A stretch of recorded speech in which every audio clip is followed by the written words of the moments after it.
Bismillahirrahmanirrahim. Dear students, we are here with another lecture, and that is the final lecture on the exercise of your chapter number 2, that is shooting stars.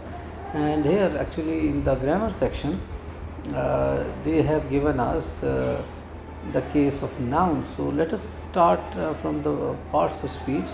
Basically, the parts of speech explain how a word is used in a sentence.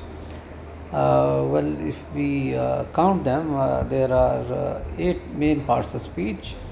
Actually, these are the word classes. That means these are the words basically. So they include nouns, pronouns, adjectives, verbs, adverbs, prepositions, conjunctions, and interjections. So there are 8 parts of speech, and these, as I've already said, that these are the word classes. 8 in number,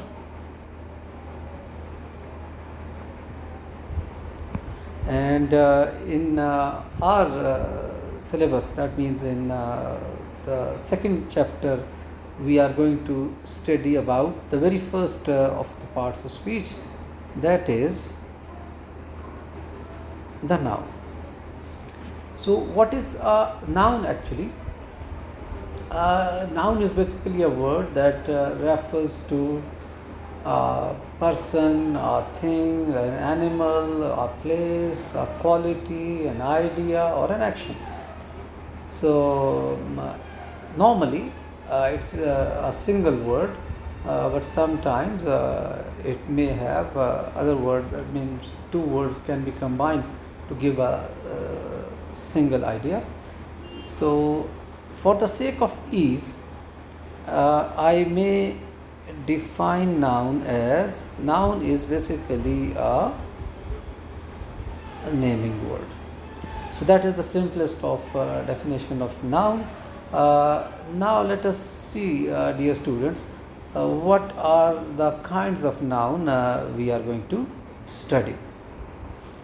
Okay, dear students, so in kinds of noun, the very first that we are going to see is the case of common noun. I believe we have read the definition and the concept of common noun before. Basically, by definition, we may say that it is actually a general name of things, persons, or places. In another way, we may say that it is actually the name which is common for all the members, individuals that are present in a particular group. So that is what we term as a common noun. Examples can be boy,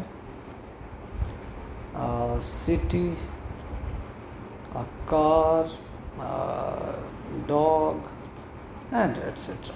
So obviously boy does not mean a particular person. It is a general name for the male gender, and obviously same is the case with all the words that we have written here. So this is about the common noun. Alright, dear students, the second type of noun that we have is the case of proper noun, and proper nouns actually are used to refer to this specific persons or places or things.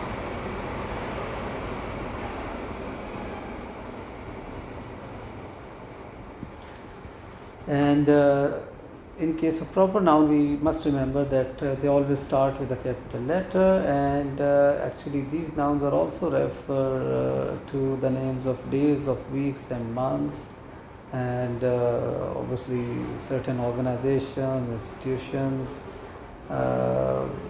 religions which are proper and specific, as we see the case if we look at the examples. We may write Ali, we may write Islamabad, and we may write Mount Everest.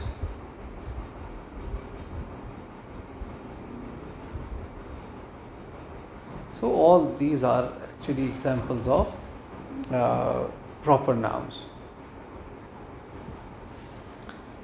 Well, the third type of noun that we are going to study is the case of concrete nouns. And a concrete noun is basically is a noun that can be touched and smelled or seen or felt. Basically, remember, dear students, that in this category we add all tangible things or objects, and in fact concrete nouns can be common nouns, they can be proper nouns, or they can be collective nouns. So it depends what type of word we are using. For example, if we say a book, so obviously that is a common noun, but it can be added in concrete noun. If we say like ice, so obviously that is again the case of common noun, but it can also be added into concrete noun. So all these are examples of concrete noun. So we must remember that they are actually the tangible objects or things which can be tasted, touched, smelled, seen or felt. So all these actually fall into the category of concrete nouns. Well, dear students, the fourth category of nouns that is called an abstract noun. And as we have just seen the case of concrete noun, and we said that they actually mean all tangible things or objects. Basically, abstract nouns denote an idea, quality, or we may say state.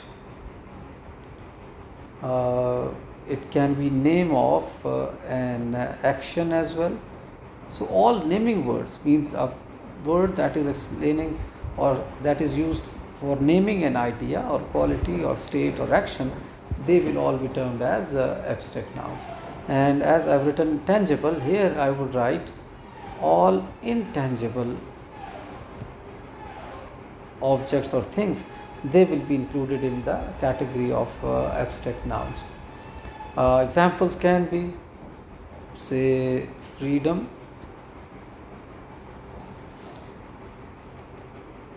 happiness,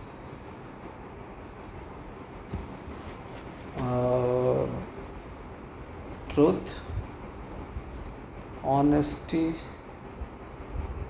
So all these actually are examples of abstract nouns. And abstract nouns, dear student, remember that these abstract nouns can be formed by adding a suffix, or sometimes we may form them from the common nouns, they are formed from the adjectives as well.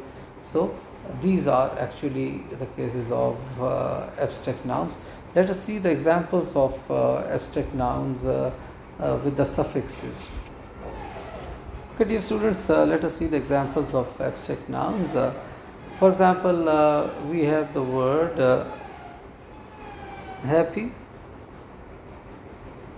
and we add the suffix ness here, so that makes it happiness. And by adding this suffix, actually we have formed an abstract noun from its adjective. Other suffixes can be, for example, if we say national, so we may write nationalism. So here we have added ism in it. Then we may have another word, leader. So that is a common noun basically. And if we add this word ship here, so that would make it an abstract noun. Then we may have a verb like punish. So if we add another suffix here, that is punishment, so that would make it an abstract noun. So we can have so many of examples here in cases of abstract nouns. So remember, it can be formed from an adjective, it can be formed from a common noun here, it can be formed from a verb.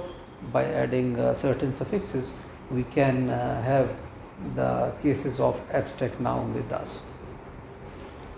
Okay, dear students, next category is of collective nouns. So collective noun is basically a noun which refers to a group of people or group of something in a specific manner or unit. So remember that when things or people, objects are taken together as one whole or one unit, they are termed as the collective noun. So they are basically the group names. So collective nouns as common nouns, they can be either singular or plural. For example, if we take a group of students, we may refer to it as class, and we can also have classes as well, so that makes it, that is a singular, and if we add this es with it, so that makes it a plural one. In the same very manner, if we refer to a group of soldiers, that would be army, and obviously it can also have a plural as well, like armies. And if we talk about group of players, that would be a team. So see, all the group names are basically the collective nouns. And you need to understand this, that there are specific words used for collection of nouns, group of things. For example, if we are saying fleet, so it actually refers to ships. We should not be committing any mistakes in the use of collective nouns as well. So this is basically the concept of collective nouns. And remember, when they are used as collective, they should always be used in a singular manner, except if the plurals of these collective nouns are used. For example, we say students are making a noise. So we have referred to the plural students, right? So we have used a plural verb here. But if you say the class, now class actually is a singular noun, and it is referring to the group of students, but it will always take a singular verb. The class is making a noise. So remember, the collective nouns, when they are used in the collective manner sense, they should always take a singular verb with them. So remember that collective nouns are group names, and they refer to a single unit of nouns. Well, the next category of nouns, that is the countable noun, and by definition it simply means the things we can count. And remember, when we say count, it means we can count them individually in terms of numbers. Examples can be, for example, book. So it does not matter how many books are there, you can still count them. It can be cars, or it can be dogs, it can be persons. So all these are examples of countable nouns which can be counted individually. And the seventh category is the uncountable nouns. Uncountable nouns actually means that it is a word for a group of people. It is a word actually that is used for things which we things we cannot count individually. So uncountable nouns means the things which cannot be counted individually. Actually here, in case of countable nouns, we always refer to the number of these. Here, in case of uncountable noun, we talk about the quantity of the nouns that are under discussion, and it can be examples can be water. Obviously we cannot say one water or two water. Obviously we have certain other measuring units for them. Same is the case with air. We can have rice, we can have milk.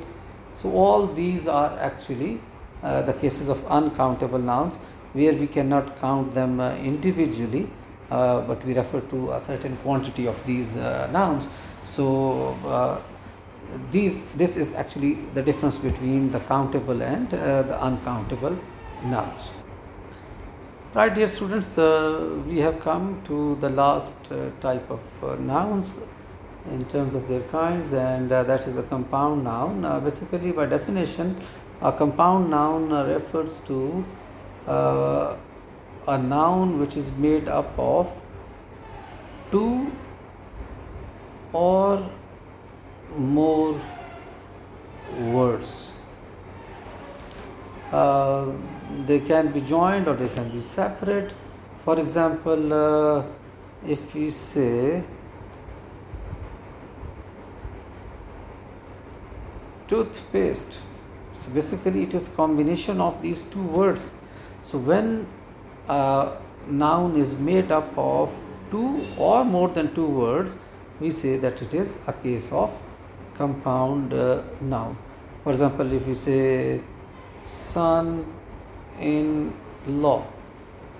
so that would also be referred to as the case of a compound noun.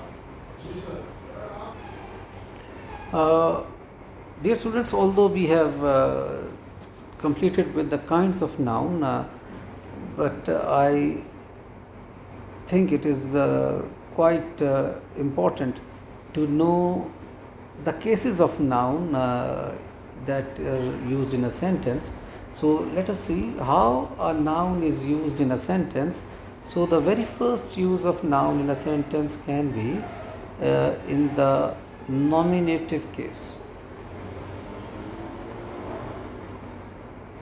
And remember, generally we say it is the case of subject or it is the subjective case. So what is actually a nominative case?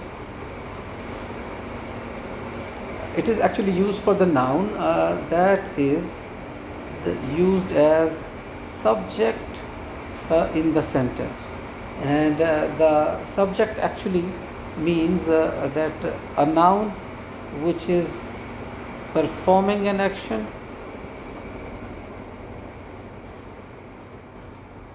or a noun that is being described.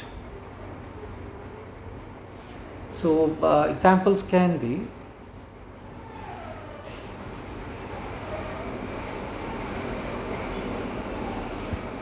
for example, if we say Ali is playing cricket. So here the word Ali, that is actually a noun, obviously name of a person. So it has he is actually performing an action. So that is why we can say that Ali has been used in the case of subject, or it is coming as a nominative case. We may take another example. For example, we may say Umar is happy today. So, in the second sense, we say that a subject can also be the noun which is described. So, here, who is happy, we are referring to, or we are talking about Umar. So, he has been described here. So, we may say that Umar, and in this sentence, Umar obviously is used as a subject, or it is coming in the nominative case. And in the first one, the person Ali, who was performing an action, that was used as a nominative case or as a subject in the sentence. So this is, dear students, the very first case that a noun can be used as a subject, and we have already said that what the subject actually is. So the very first case is the nominative or subjective, both are actually means in the same way, in synonymous way. So in the paper, if it is subjective case or nominative case, that should be the same thing. Okay, dear student, the second case that we are going to see in case of noun is the objective case, basically. Well, it is also referred to as the accusative case. So accusative or the objective case that are used in the same manner. Basically, the objective case is used for the noun that stands as the object in the sentence. So if noun becomes the object in the sentence, then obviously it can be the case of the objective one. And here actually we mean that a noun is the one on whom some action is being performed, or he has become the target of an action. So and another thing, dear students, normally we say the accusative case when we refer to the direct object. We'll see the case of other objects, I mean indirect objects, in a moment. But the direct object actually means the noun that receives the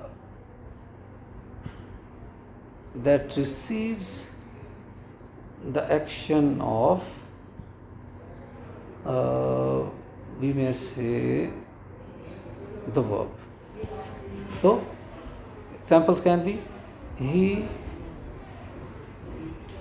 kicked the ball. Right? As what is actually the object here, the ball is directly receiving the action of the verb. So this is actually the objective case of the noun. And I've already said to you that it is actually the accusative case of the noun. Well, I refer to the case of indirect object when I was just a moment ago teaching you the case of objective noun, objective case, or the accusative case. In this indirect object is actually referred to as the dative case in English, and it is actually used to indicate the recipient of the action, and the indirect object usually obviously a noun or a pronoun receives the direct object of the action. In most cases we see the indirect object appearing before the direct object, but it can also follow the verb with a preposition. Let's take an example. For example, we say, if we say Ali writes a letter. Well, in this case, dear students, we have two nouns here, 1 and 2. So this actually refers, because it is who is writing, obviously this person Ali, so that should be the subject, and the letter, that is actually the object of this verb, so that is an object. But here, if we are writing adding an indirect object, or we are going to mention a dative case, Let's see how the sentence should be written. For example, if we write Ali writes Ahmed a letter. So now, dear students, we have added another noun in this sentence, and if we have already determined that this letter is actually the direct object of direct recipient of this action, so that was the direct object. We have already mentioned it, and here, as we were just saying that the indirect object normally appears before the direct object. So this is the direct object, and this actually is the person who is not the direct recipient rather of this verb, but it is actually receives the direct object of the action, right? So in this case, the word Ahmed is basically the indirect object, and just for the sake of understanding, if you do not understand this, what is the direct or the indirect object, you may understand by remembering this thing. If you put a very short question with this word writes, and that with the verb, in fact, that is what. So if you say Ali writes what, so what will be the answer of this question? Obviously the letter. So this question, what, will always be answered by the direct object, and the recipient of this action, that will be the indirect object. And take another example. For example, if we say the sun gives us light. So here again, the sun gives what? Obviously light, so that should be the direct object. And here, if a pronoun, especially if a pronoun is used before the direct object or before a noun, then obviously it should be in the case of indirect object, or it comes as a dative case. So a dative case or an indirect object will be under discussion if we have two objects in the sentence. If we just have a single object, as we see here in the first sentence, obviously we should not be worried about the cases of noun. That should be, means if there is only one object, so that is going to be the case of accusative case of noun. And dear students, if we want to write this indirect object after the direct object, then we may write this sentence as Ali writes a letter, so that is the direct object, to Ahmed. So we see that this preposition is very important here. It cannot be this indirect object cannot be written after the direct object without this preposition. So both the sentences are correct, but obviously we need to follow the terms and conditions, and we need to follow the rules to make a correct sentence if we want to write the indirect object at the end of the sentence. Alright, dear students, we have the fourth case of noun, that is how a noun is used in a sentence. So the possessive case actually shows the ownership or possession of something. So how it is made? Actually, it is formed by adding an apostrophe, that is a comma that is written above, and an s to the noun.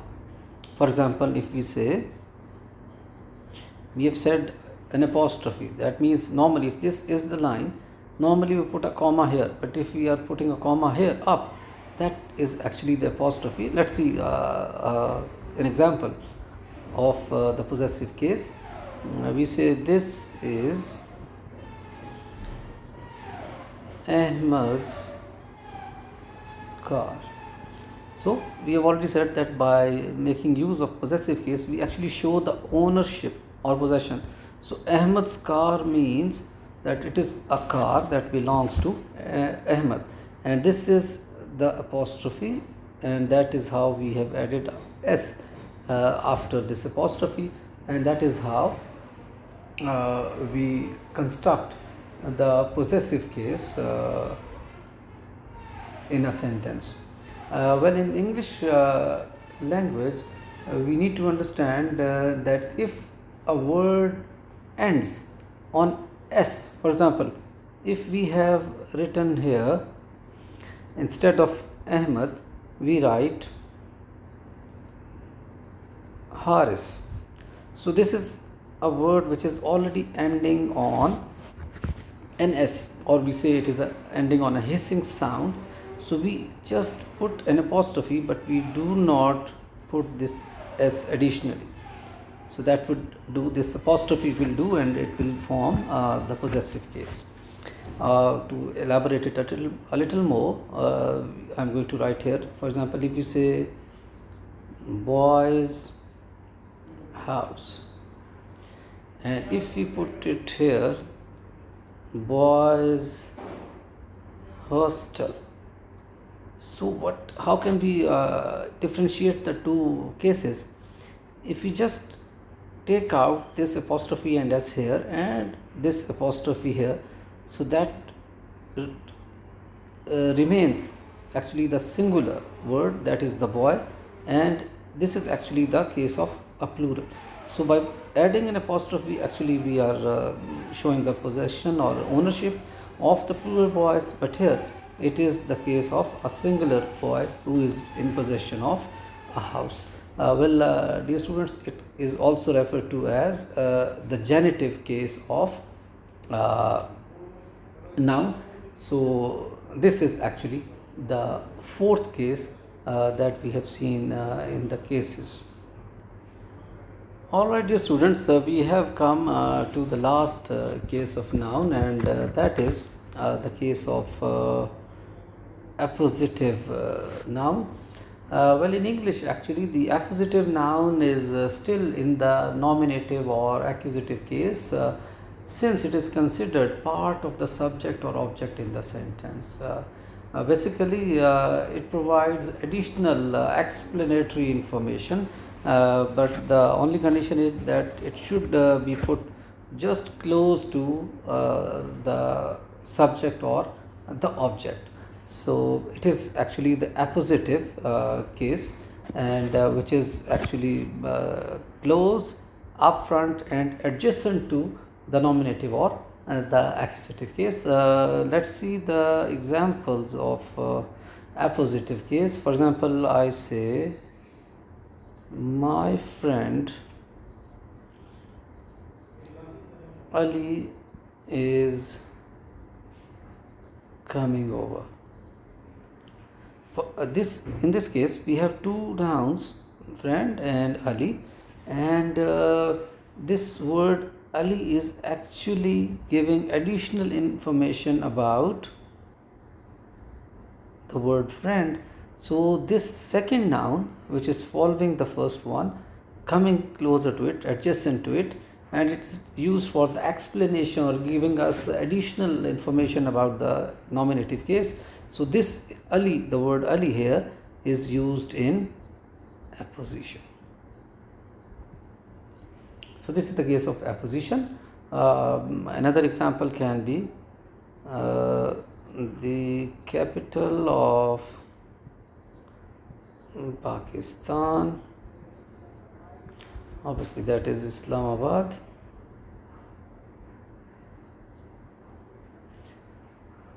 is a beautiful city. Again, the capital of Pakistan. What is, by the way, capital of Pakistan? It is obviously Islamabad. So this word Islamabad is used as the apposition in this sentence, or Islamabad is used in the case of apposition here. Again, We may write something for the object as well. For example, we may say, I am going to meet my teacher, Mr. Ali. So here, I, obviously that is the subject. My teacher, this is actually the objective case, accusative one. And here we are giving additional information in the form of Mr. Ali again. So this is actually the objective case. So this word Ali, Mr. Ali, is giving us additional information about the accusative or objective case of noun. So this word will be referred to as the appositive case of noun. So that is how, dear students, we have seen that nouns can be used as the subjects, as the objects, as the direct objects as well, and they are also used in possessive or genitive cases. And we've just seen the cases, the last of the cases, that is appositive cases. So that is how the nouns should be or are used in the English sentences. So I hope you have understood the concept of nouns, not only their kinds, but also how the nouns should be used in the sentences, that means the cases of nouns. And if you have any problems, obviously you can go through the notes and the other things which we are going to provide to you, and you may go through this lecture once again, and I hope you will be able to understand the concept. Thank you very much, dear students.